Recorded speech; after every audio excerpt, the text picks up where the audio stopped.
Hey guys, welcome back to my channel. My name is Ashley Lanese, and on this channel I talk about spirituality, motivation, blending the two together so you can get the best benefit out of it. This week's video is on my 10 tips for how you can build the growth mindset.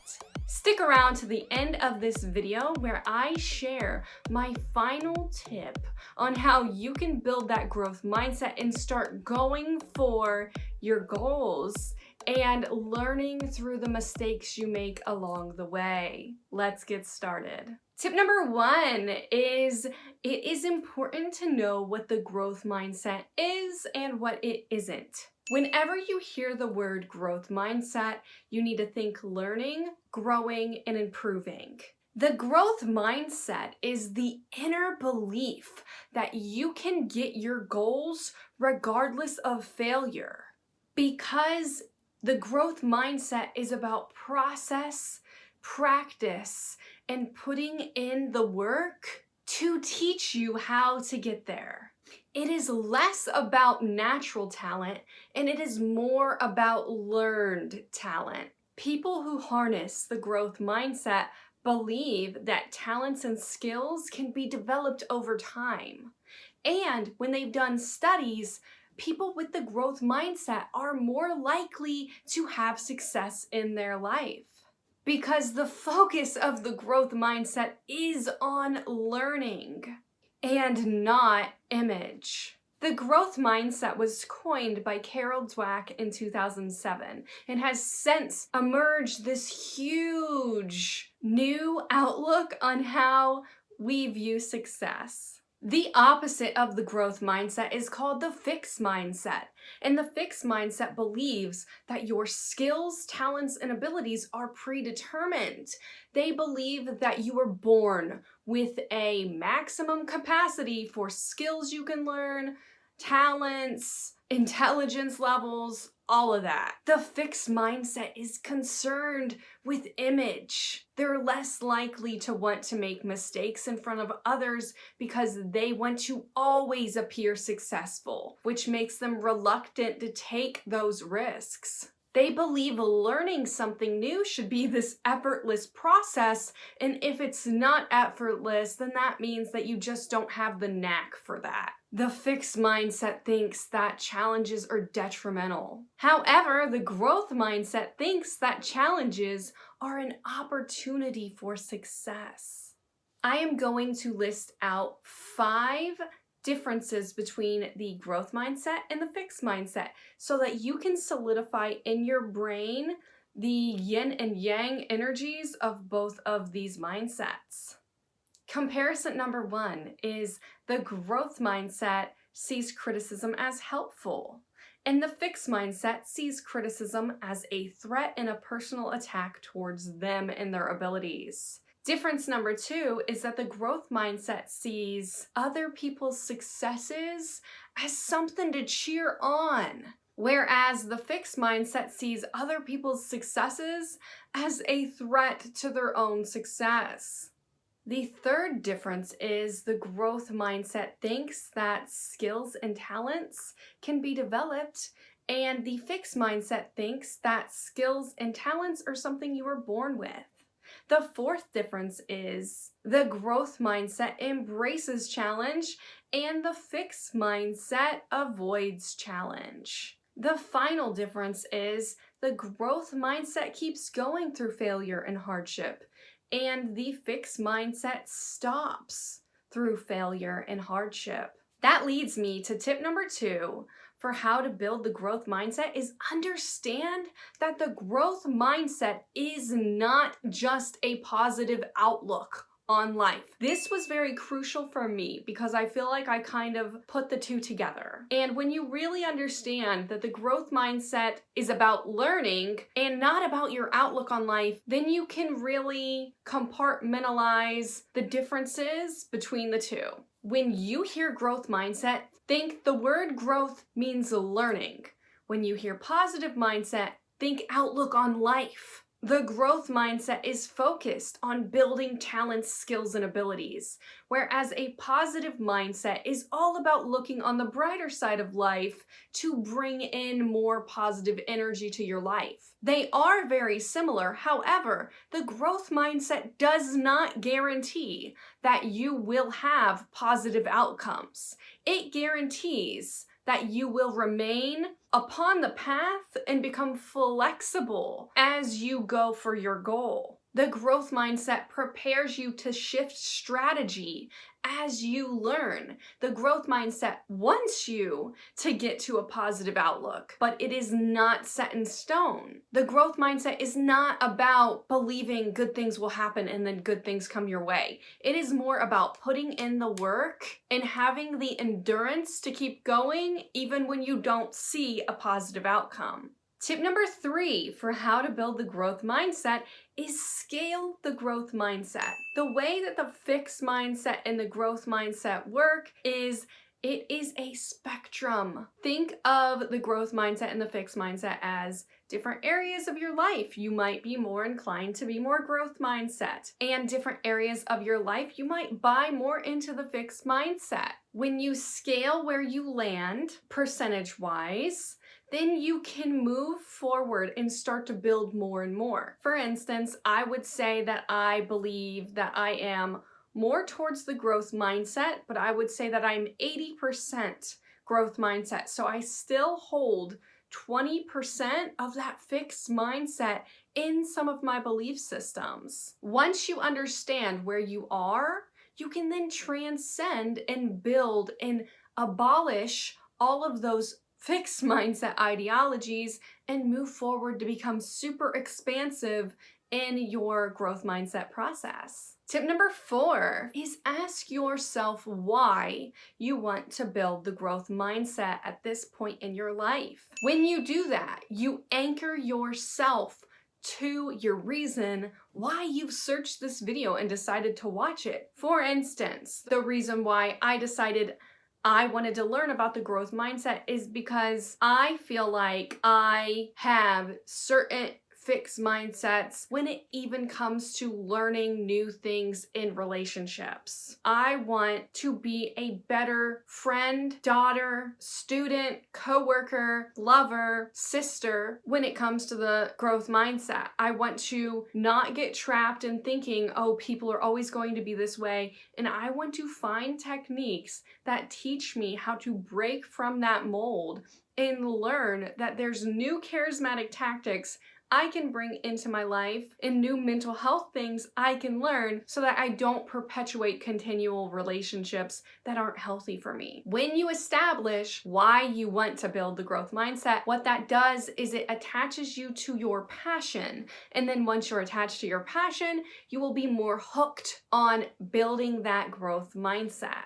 Now that we have those passions separated, we can move on to the next tip for how you build the growth mindset. Understand the 4 elements that make up the growth mindset. If you have a pen and paper, you might want to jot this down because these are the 4 main criterias that create the growth mindset so that you can implement it in your life.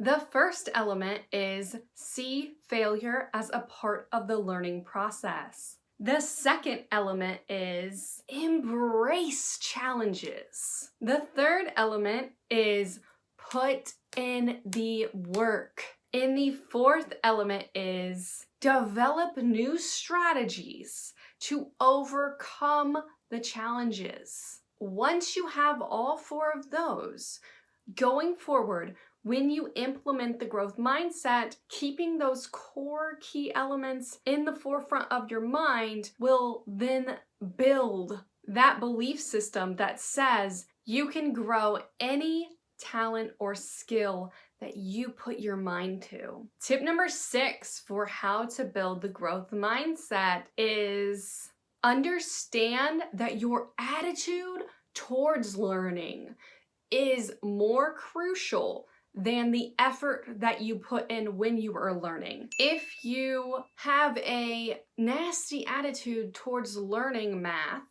but you put in all of this effort to learn math, your attitude is still stopping you from that growth mindset and you're still kind of in the fixed mindset. I can vouch for this because math is definitely not my strong suit, and that is a part of the growth mindset I need to work on. So as I'm doing math, I shouldn't think to myself, I'm putting in all this effort, but man, I just don't know if I can learn this. Because you can put in hours and hours and hours, but if you still have that same attitude, you're hindering your effort. So before going into a project, understand that change your attitude towards learning, and then the effort that you put in will absorb more into your brain. Instead of thinking, oh my goodness, I'm horrible at math, there's no way I'm going to be able to study this no matter how many hours that I put in. Instead, think, you know what? I'm putting the time in to do this math assignment. Instead of doing the same thing that I've always done, which is repeat these negative thoughts as I'm learning, I'm going to think to myself that I'm open-minded about this learning process. I am coming at this with a whole new attitude. I'm excited to learn this. I am excited to grow. Let's see what happens as I put in the effort to learn this new skill. When you make that shift and understand that your mindset towards what you're learning is the most important part of the process, then you allow your mind to become more expansive and more accepting of the material. That being said, when you recognize that failure is a part of the learning process as well, you don't get so boggled down by those little failures. Everybody sucks at first.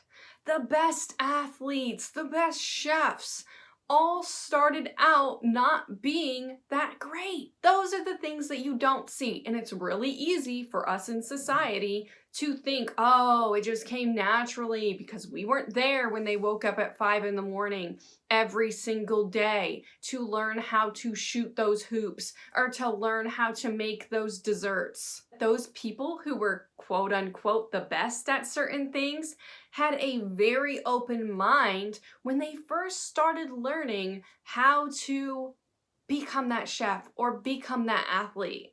Which leads me to the next tip. Tip number 7 is audit how you talk about talent and skill and include the word yet into your vocabulary. Instead of thinking, I'm not good at this, think, I'm not good at this yet. If you do any research on the growth mindset, they are going to tell you to say yet. Because when you incorporate yet, that opens up the possibility that you can achieve that skill. Even if you really don't believe you can, that's okay. Having that yet, though, brings in that hope that you might one day be able to succeed at that. And instead of thinking that people have natural talent, think to yourself, that person must have put in a lot of work to build that skill or talent. Shift those two mindsets and then audit when you find yourself thinking, oh my goodness, I bet that person's just naturally talented. People are naturally talented at certain things. However, if you don't know that person or haven't done extensive research on their life, you can't just automatically assume that they were born with that kind of talent. Catch yourself when you start thinking, oh, they're naturally talented, and replace it with, they must have put in a lot of work to build that talent. And instead of thinking, I don't know how to play the piano, think, I don't know how to play the piano yet. Tip number 8 is reflect on your current failures and challenges and see the opportunities in them. What's really ironic about life is our deepest downfalls can sometimes be our largest successes. For instance, I'm dyslexic and I am also an author. If you've been following this channel, you know that I am writing a mermaid series. I believe that if you've hit rock bottom and you skyrocket up to the top of the ocean, you have covered all of this. You know what it's like to be at the lowest low of that learning process. Therefore, you're more advanced than someone who started somewhere here. they miss this whole area. So think of your downfalls or your defeats as a part of the learning process. If you study how to write a screenplay, you will uncover that the most effective way to write a screenplay that people love is the Blake Schneider breakdown beat sheet. And in that beat sheet, there are 2 instances where you write dark times for your character to endure. There is the all is lost period, and then there's the dark night of the soul. And in those periods where your character is just getting hit with all of these obstacles, they are actually learning how to triumph when the movie ends and they've reached their goal. So what that means is when we are at our lowest low, we are actually learning the skills to get us to our highest high. So think about your life right now and think about the challenges that you've been through recently and try to see what they are teaching you instead of wondering why it's happening to you. In psychology, it is better to say, what is this trying to show me, instead of why does this always happen to me? Because the why questions in the brain come up with any answer. But if you say, what is this trying to show me? What questions in the brain find a more solid answer that is logical and beneficial to you and your growth. Tip number 9 for how to build the growth mindset is see criticism as a gift. Do not take criticism personally. People are trying to help you. Of course, you're going to have some of those people who are just trying to sabotage you, but that is a reflection of them and has nothing to do with your work. As a writer, we always have people read our work and criticize it and tell us what was good and what wasn't. I had to sit through workshops where we would all come in and read each other's pieces, and there would be a period where people praised our work and then a period where people criticized it.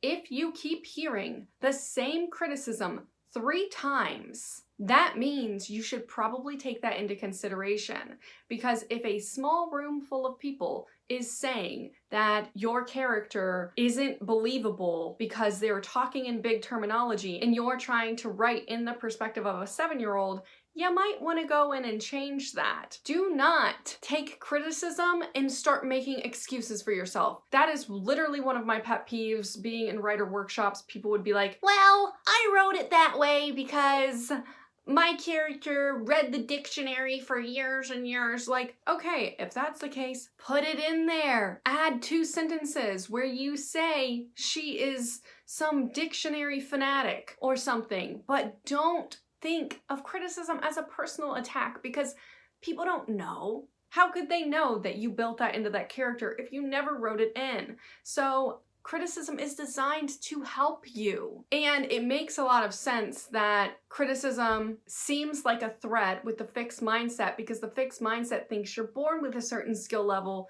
So when people tell you that your work isn't good or your work needs to improve, you think, oh my goodness, what I was born with isn't enough for these people. So shift out of that way of thinking. Understand you can break through any limitation your DNA has on you, especially when you see that criticism as something that is designed to help you build that growth mindset. Tip number 10 is be willing to make mistakes in front of people to build the growth mindset. When you take risks and you decide that you're gonna raise your hand and be the first person to talk in a room full of people that you don't know, you are building that growth mindset even when you mess up, because people like people who are willing to make a mistake in front of them.